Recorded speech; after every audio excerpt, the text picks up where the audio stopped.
sure this is somewhere we thought we would be while we were in Powers drinking Planter's Punch from a large garbage can of sugar and alcohol and Hawaiian punch. Glad you scrub it off. Yeah. When we dragged the couch out in the lobby and folded it out in the yard and blew out classes and listened to Bob Marley. I forgot about that. And maybe there's a reason I forgot about that. She said he attended Ole Miss. I thought, but not very closely. Well, no, I want to kind of push you on that a little bit because I do think that your book has something to do with your undergraduate interests. Now, if I recall correctly, you had an obsession with British romantic poetry. Is that correct?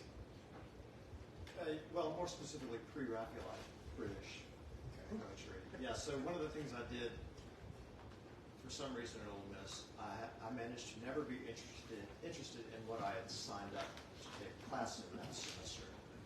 So I was doing horribly in school, but every semester I returned a stack of overdue library books. Yay, good. To the library. And the librarian would forgive me all the fines. So she must have taken pity on me. But it would be, Swinburne and Dante Gabriel Rossetti and people like that when I was supposed to be doing a class in, modern American literature or something like that. So would you say that your Anglophile tendencies, and I also had those as well, except I was obsessed with the Victorians, as you remember, your Anglophile tendencies and your interests kind of propel your interest in exploring British naturalist Mark Catesby? I think somewhat, yeah. I think it was a happy accident that I stumbled upon someone who overlapped those areas of, British history, the British Empire, the advent of British culture into the Americas, as well as the nature and the exploration, and pirates. Yes, there are pirates in this book. We have pirates. Yes, I think a great day to have launched this book would have been Talk Like a Pirate Day, but we couldn't quite make that happen. That's right. And I will not talk like a pirate. Me either. But yes, to that extent, absolutely. Well, this is a book also that deals with, I would say that it examines the English Enlightenment with its technological and economic progress made possible by advances in science. So could you just tell the audience who may not have read this book about Mark Catesby, who he is, and how his work is shaped by the English Enlightenment? That's right. The 18th century was the time of, later on it's going to be Thomas Jefferson, writing down the temperature every day in Monticello, and it was all about classification. They were faced with this fire hose of new information coming from everywhere. New places were being explored by Western nations. Empires were expanding, and so there was this tremendous amount of new information from faraway places, and as Ralph pointed out, they were developing the microscope and learning how to create vacuums, and so they were getting all this new information that they had to figure out how to sort and classify. How are they going to shape it? And along with that was this huge craze for botany. I mean, botany was a craze like, I don't know, like Korean pop or something. I don't know. It was just, huge. And so Catesby was perfectly poised to be the guy to take advantage of that. He took his chance. He was fascinated by the subject, and he came over to the Americas to see what he could find out and put it in some sort of fashion that would make his reputation and make his name. Well, before I read your book, I thought I had no acquaintance with Mark Catesby at all. And then as I'm reading the book, I flash back to when I worked at the Library of Congress, and I was at the British Natural History Museum. I was visiting the British Library, and the curator of the British Natural History Museum brought out a volume of Catesby for me to see, and also to compare it with the work of Audubon, which I now realize was in a almost a fit of Anglophile one-upsmanship, saying, we did it before you Americans did. I just want you to tell you that. So that leads me to my next question. What do you see as kind of the connection between what Catesby documented and Audubon's work? Right, I've fallen into the classic biographer's trap of having researched and written about him. And I'm now an ardent defender of Catesby, and I'm willing to sort of take his side against Audubon a little bit. Yes, then I have a curator you should talk with. One thing, he did come a century before Audubon. He's 1730s. Audubon is 1840s, 50s. Catesby taught himself etching in addition to being a self-taught artist, sketcher, watercolorist. He also taught himself etching so that he could do the natural history, his masterpiece. I don't think Audubon did any etching or engraving, although I could be corrected on that. I'm not so sure. I'm not really an expert on that, but I seem to recall kind of looking at this that no, Audubon did not do that. Yeah. Right. And Catesby's interest was broader too. He was not only birds, but insects and mammals and snakes and marine life, and so his book has a much broader reach than most of Audubon. So for all those reasons, I'm going to stand up for Catesby. But it is a fascinating dynamic because he's always seen in relation to Audubon. I mean, the elevator pitch for this book a lot of times is he did Audubon a century before Audubon did. So he's always going to be seen, I think, in relation to John James. I think he's a nicer person too, but I don't know if we want to get into that. Yeah, I'm not sure that. I think we could probably go down a rabbit hole with that one. So Catesby arrived in what is now known as Charleston, South Carolina in 1722, and he spends 4 years kind of scouring North America, looking at its natural wonders. Could you just tell us a bit about what the record shows about Catesby's time in North America? So the trip to South Carolina was actually his second visit. In 1712, he'd come to Virginia with his sister and to reunite her with her family, and had roamed around all that part of the world. And then in 1722, he came back specifically for natural history, for his work. And he spent a good deal of time in the Low Country, went to the Piedmont, South Carolina, went to the frontier, which was where Augusta, Georgia is now. That was the frontier in 1723. There were bison roaming the Piedmont of South Carolina, if you can imagine that. And then right before he went back to England, he went to the Bahamas. He was the first naturalist to visit the Bahamas. There were a lot of firsts in his career. He was also the first naturalist to go that far into the back country, so to speak, of South Carolina. So he did an incredible amount of natural history work and reacting with the different cultures that he met along the way. Well, there's also a lot that we don't know about Catesby's time in North America, such as his request, which you have to purchase a Negro boy. And you confront this request in your book. So what does the historical record kind of say about the circumstances around this request, kind of knowing broader rather than specifically about Catesby's request? And then I guess, and what did you kind of have to speculate about this request, and what do you actually know? I guess those are the two things. Right. That was probably one of the hardest things to sort of sort out when writing this biography, and Ralph actually helped me sort of try to navigate this as a writer, as a biographer, how much emphasis to place where and all of this. We know very little, as you say. There are 3 letters that Catesby wrote back to London. He had been, his first full year of research had laid him low. He'd been in bed with an illness in the fall because he'd been worn out by his travels and his work. And he thought he needed someone to help him. And so he sent a request to his friend and agent back in London, asking the friend to basically credit his account £20 so that he could, literally in the words of the letter, purchase a Negro boy to help him.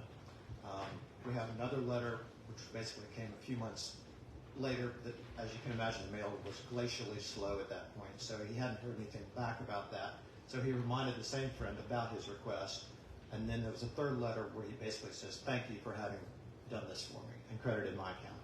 And that is quite literally all we know about that transaction, that situation, everything. Everything else is guesswork. Against that, I had to place some evidence in his writings that he had a degree of empathy and interest in the lives of the enslaved black people that he encountered in Virginia and in South Carolina, and that he even had a bit of criticism for William Byrd II in Williamsburg for his treatment of the enslaved people under his care. Catesby in the Natural History refers to an esteemed Negro doctor, which is almost unheard of to give that sort of honorific to an enslaved African person in the New World. So we have that, and then we have this. So what do we do about that? In the end, I decided that all I could do was ask the questions and say, how could this have turned out? What could have happened? We'll never know, but we have to ask those questions on behalf of that Negro boy and behalf of the thousands of others like him, whose stories we'll never know. Well, one of the things that you do look at is you talk about Catesby and food on 106, and you quote my friend, culinary historian Jessica Harris. And here's what Jessica says: these spaces were little landscapes of resistance. Resistance against a culture of dehumanizing poverty and want, resistance against the erasure of African cultural practices, resistance against the destruction of African religious, and resistance against slavery itself. How do you see Catesby's work reflecting this idea of resistance and cultural interchange? I think he was,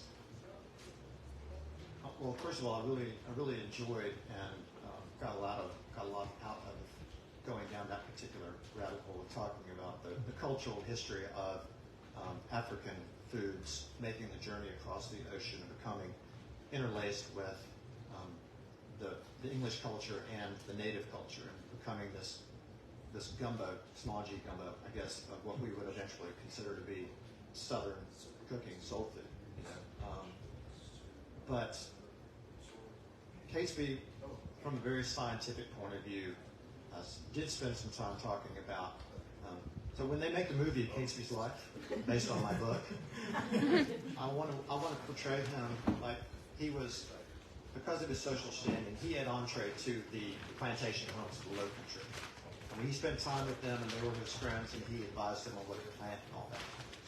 But I want to have a scene which tends to fit the historical record of him leaving the plantation home and walking around to the quarters of the enslaved Africans, because he did spend time asking them what they grew for food and for medicine. And he writes about that extensively in the Natural History. And so while never really sort of thinking about it or writing about it in political terms, it's there to see that he is examining not only the relationships between different types of fauna, I guess we're fauna too, but birds and plants and insects, but also the relationships between the enslaved Africans, the British culture, and the Native American culture. So all of those sorts of relationships appear in his writing because of the scientist that he was. Now, one of the things I found really interesting, this is the old publisher in me, is that Catesby's book was done on a subscription model. So it's like a precursor to the Time Life Books model of publishing, except it's the 18th century. Right. So can you talk about the journey of Catesby's depiction of the New World in his book, getting that to publication, what that was like? Because it was not really a very easy process. No, there were no publishers like today where you could take a manuscript and say, y'all do all the work, do the actual printing and binding and all that stuff in return for as a contract.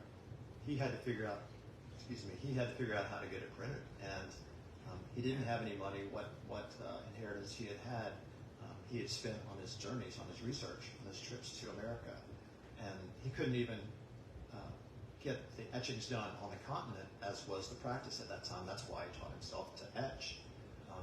So he had to figure out how this book. He was determined to make it a large-scale masterpiece of a book. It was going to be a crowning achievement, the first of its kind, the first illustrated guide to North American plants and animals. And it was. Everything he wanted it to be, it was. But to do that, he had to take it on himself. And so he did. He put out a flyer promising, I think he promised a volume every 4 months or something like that, which would have had it done in 2.5 years instead of 16 years to get it all done. But he raised his subscriptions. He had, I think, 180 subscriptions eventually, plus 2 wealthy patrons who helped get him across that last hurdle. And he cranked it out eventually and got it done by 1747.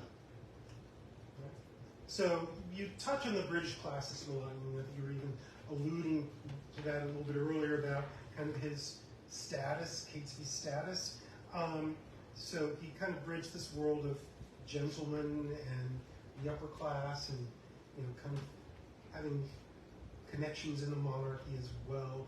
How did his insider and outsider status in the very rigid British class system shape his work? He was from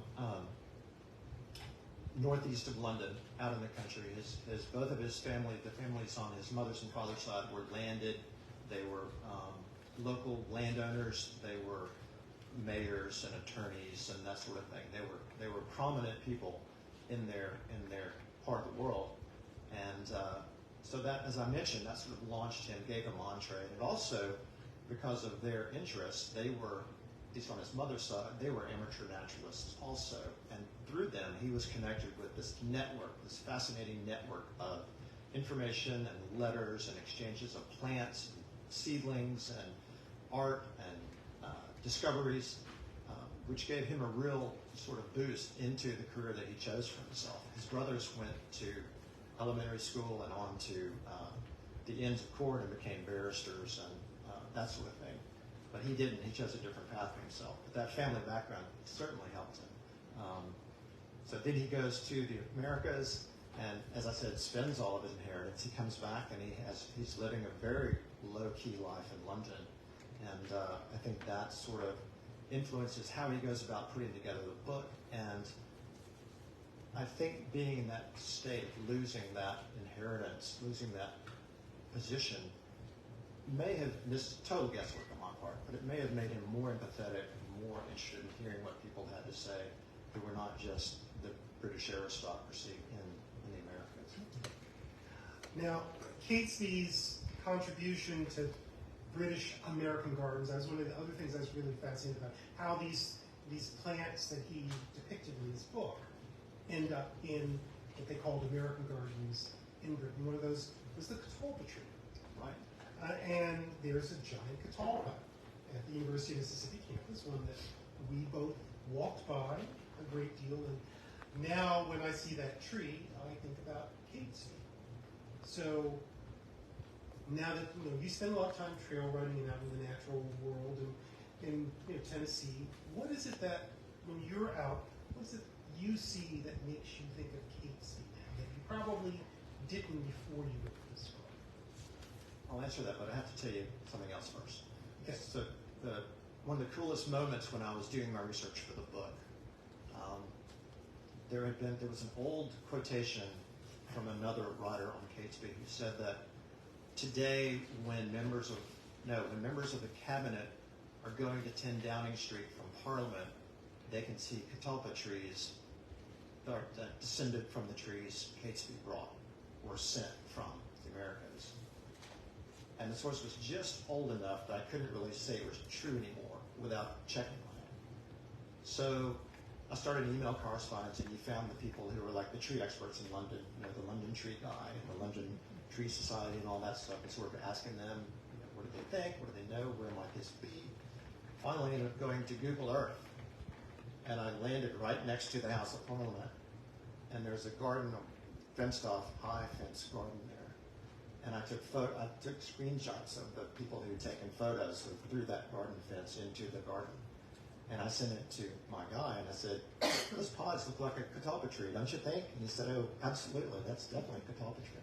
So I was able to say, thanks to Google Earth, the catalpa trees are still growing right outside Parliament in London. So your catalpa tree story reminded me of that. But on the Cumberland Plateau of Tennessee, where we live, near Swanee University of the South, it's a wonderful ecosystem, and one of the plants that grows there is the Catesby trillium. The trillium that was named for Catesby. It's a distinctive, sort of drooping, bright pink flower. So when we walk through Shakerag Hollow in Swanee in the springtime, we look for the trillium that's named after it. And of course, the pileated woodpecker that he painted. It's always been one of my favorite birds. You know, loud, colorful, cacophonous. You know, and so he's now even more of a favorite of mine thanks to Catesby's representation of him. So yeah, lots of linkages like that. So questions from the audience. I know. I think there's even someone in the audience who possesses a Catesby. Yes, sir. I think I heard you say that he was self-taught as an artist. No other training other than. Well, whatever he may have had when he was a youngster, he may have had whatever a typical English gentleman might have been trained to do in grade school or grammar school or something like that. But nothing else beyond that. There were lots of, guidebooks and things like that you could use to copy from and learn how to draw things. And we know that he had some of those. He had a copy of Aesop's Fables that was widely used for learning how to draw animals and things like that. So he had some resources at his disposal, but we don't know of any formal training that he had at any sort of later stage in life. And if I may, go ahead, Lisa. What was the reaction back in England to his work? I mean, was it immediately recognized and saluted? It was. The Queen Caroline, the wife of George II, received him at court, allowed him to dedicate the natural history to her.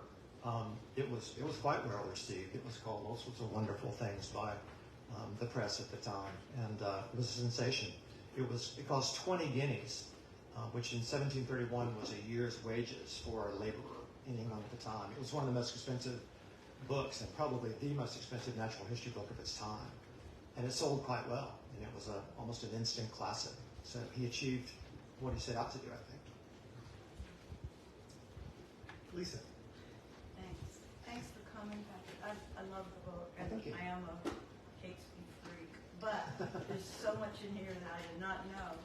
And one of the things that really fascinated me was that age of piracy in which all this collecting and going to and fro was happening during. And it just gives you a perspective on how crazy it was really to be doing what he was doing constantly and worrying about being raided. I don't know, would you just talk a little bit about the piracy that was going on at the time and what they had to look out, how they have dealt with it? Sure. Okay, we can talk about pirates. I think Lisa got here a little bit late, didn't hear the earlier. No, well, I mean, the funniest thing to me was that this golden age of pirates is literally a decade, from 1716 to 1726. That's all it was, Blackbeard and all those people. But Blackbeard had blockaded the port of Charleston just a couple of years before Catesby got there. They truly do overlap. And one of the things when you read Catesby's letters, he's continually worried about whether his shipments have made it across the ocean and whether the powerful people who are nagging him for plantings and seeds and all that sort of thing are getting what they want, because they helped fund his passage over there. After all, he had to make them happy. He literally refers to pirates having interfered with a couple of the shipments that that he was a part of. And he was in the Bahamas right at the end of that. He was in the Bahamas 1724, 1725, and 1726. I mean, it was literally just like the British, the Royal Navy decided enough's enough, and this is over, and pretty much happened that way. A whole lot of reprisal and bloodshed on the part of the Royal Navy. So, and then of course Blackbeard gets killed in Ocracoke, I think, and they hung his head on a pike outside the Chesapeake Bay, where apparently it's supposed to have winked at people when they drove by or something like that. So, yeah, it was fascinating stuff. I was so glad to go down that particular rabbit hole and bring that to the book. And the publishers even put a full-page, full-color drawing of Blackbeard in there, which I thought was really sweet. Bill, you had a question? Yeah, when he went to the frontier, was he like a 17th century Burton Speak with an entourage, or was he a Livingston all totally on his own? Sort of in between. I think it's very likely he went with a pack train. There were regular traders trading in deer pelts, going back and forth from Charleston to Fort Moore. And chances are he fell in with one of those smaller groups who were doing that. The paths were, the Indian paths, the native paths had been sort of taken over by the British colonists and turned into these trade routes now. And so that's probably how he went. But we do know he spent a lot of time with the natives. He went bison hunting with the natives in the Piedmont and slept in their dwellings, and they built bark sheds to keep his specimens and his watercolors dry. So probably more of the entourage than the solo guy, it would seem. So. Other questions? I have a question. Why do you think Audubon became more well known It's a great as question. the naturalist versus Catesby? Well, for one thing, Can you repeat the question? We couldn't oh hear sure. you. Why is Audubon more well known than Catesby? I think there's several reasons. One is that Catesby had the misfortune of dying 2 years after the natural history was finished, so he never got a chance to roam around selling prints and speaking about his book or anything like that, which Audubon did a ton of. He would go to London and sit up there and shill. That's not a nice word. Promote his work and sign prints and all that sort of thing.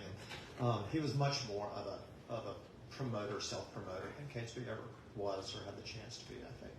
I think technology plays a little part in it too. And by a century later, the printing technology has advanced so much that more copies can be printed and all that sort of communications are better, publicity is better.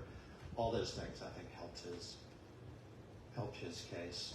And of course, he sort of claimed to be an American too. And it was the 1800s where this rise in American patriotism and helped sort of promote him as an all-American, even though he wasn't at all. But that's a different story.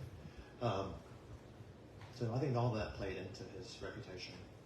And yes, he was a great artist. I will say that, and so he deserves the reputation he has. There we go. So, yes, ma'am.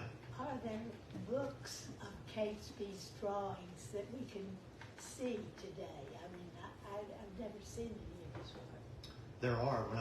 When Susan and I went to Columbia, South Carolina last spring of 22, they have exhibits of several of the first editions and second editions of his work that I got to lay eyes on an actual copy. There are only about 100 copies of the first edition of the Natural History left, but there were some there, and they're quite magnificent. It was really something to lay eyes on them. But the Smithsonian has them. Various libraries and universities have copies, and they're really nice. They're really wonderful to look at.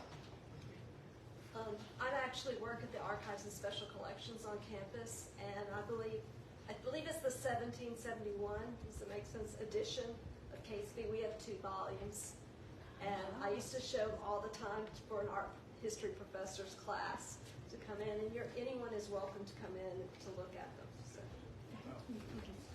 I might be talking to you about tomorrow morning. I'm on the records desk tomorrow. Perfect. Maybe I can go back in the stacks where I found the Swinburne too. I'd like to revisit those places. The dusty stacks where nobody but me ever seemed to go in 1978. We'll see.